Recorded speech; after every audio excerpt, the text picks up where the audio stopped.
It is nuts how we never learn how to keep our books or how to pay taxes in school. It's something that we really should be taught a lot more, but a lot of us come into small business with this talent in art and having no idea how to actually run our books, how to tell if we're profitable, all these things. As a disclaimer, I am not an accountant or tax attorney, and everybody's situation is very different.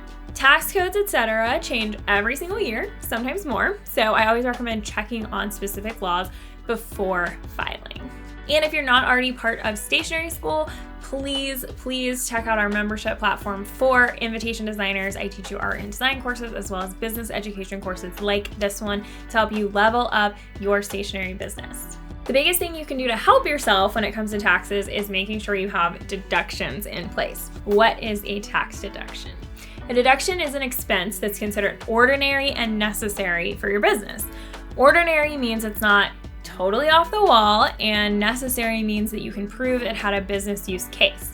A computer, totally ordinary and necessary. A haircut, not necessarily, although Donald Trump wrote off his haircuts during his time on The Apprentice, so maybe that's okay if your work is on TV and you have to maintain a certain appearance. I don't know.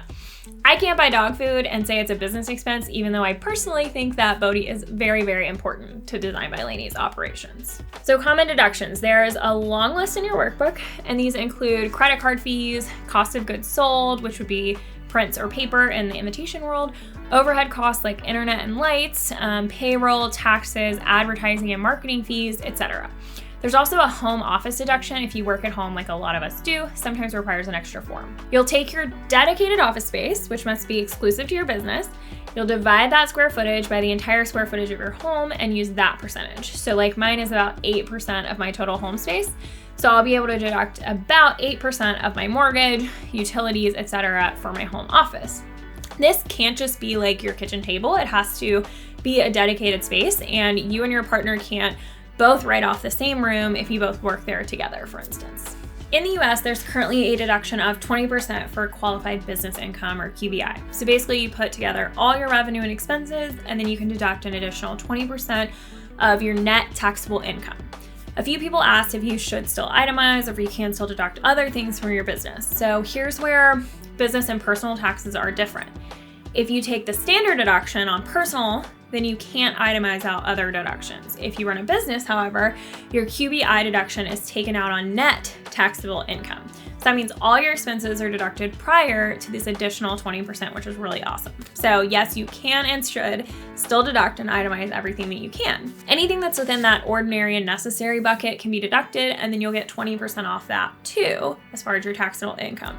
There are a few things that are only deductible at a percentage. For instance, meals are deductible at 50%, gifts at 25%, etc. There are things that aren't deductible as well, of course, but a lot of them are honestly more complex than we'll be needing to deal with most of our businesses. Carryovers from a loss, employer reimbursements, travel for companions, etc. The basic idea is you can't deduct personal expenses from your business. If you work at home, you still can't deduct your grocery payments because your job outside of the house wouldn't be paying for your food either. You can't deduct buying a car unless it's exclusively used for business, but you can deduct certain things about your car. You can't deduct clothing unless your job requires it. For instance, a nurse can write off scrubs, but I can't write off my sweater or like my slippers because my feet get cold in the winter in my office. For reference, I deduct almost 100% of everything that's been purchased from my business account because I just don't use my business account to purchase anything for personal use. It's all business. So this is why it's helpful to have your accounts separated, like I've mentioned a few times today. If you're not currently separated, that is okay though. Just look up all the different expense accounts in the download and start itemizing these out from now on. If you sell less than $5,000 in your business in 1 year, you can use a simpler tax form called the 1040 Easy that doesn't require as much work or itemization. This is a great option during your first year if that applies. So if you watched Schitt's Creek, you might know that episode where David is like, you just write it off. You just write it off. So I just want to clarify, that's not how business deductions work. Some people seem to think so. Yes, you get a benefit from write-offs, but you still have to spend the money. If I make $100K in profit and I have $30K of deductions, I still had to spend the $30K. It's still money out of my pocket. That just gets subtracted from what I owe taxes on. So now I only owe taxes on $70K. But as a reminder, I spent $30K. So if I save 21% of that, it's about $6,300, but I spent $30K. This makes sense if you needed those $30K things, but it doesn't make it free money like David thought so. What happens if your business has a loss? Some tax filings allow you to deduct a business loss from your personal taxes. So that could seem like a positive thing at first. It could be positive to do maybe once, but you can't like deduct your pay and then call it a loss, and your business can only operate at a loss for a certain amount of time. We don't like to cheat taxes in stationery school. As a reminder, it's a good thing to pay taxes because that means you made money. And if you have a loss for 3 years, the IRS can qualify your business as a hobby. And that is some low energy bullshit that we do not condone here. We are not hobbyists.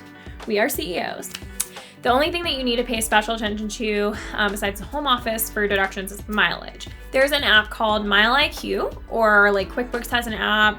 You can Google in your country good mileage tracking apps. There's a lot of good ones, and they're really easy, really helpful.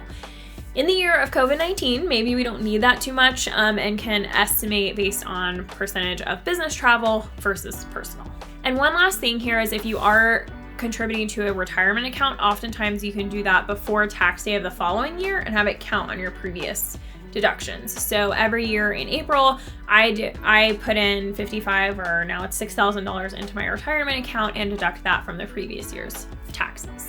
If you aren't part of stationery school yet, please think about joining. It's a really awesome membership community for invitation designers, where I teach you art and design courses as well as business courses like this one to help you get your business off the ground and supporting you for huge, awesome achievements in the future. Thanks, everybody.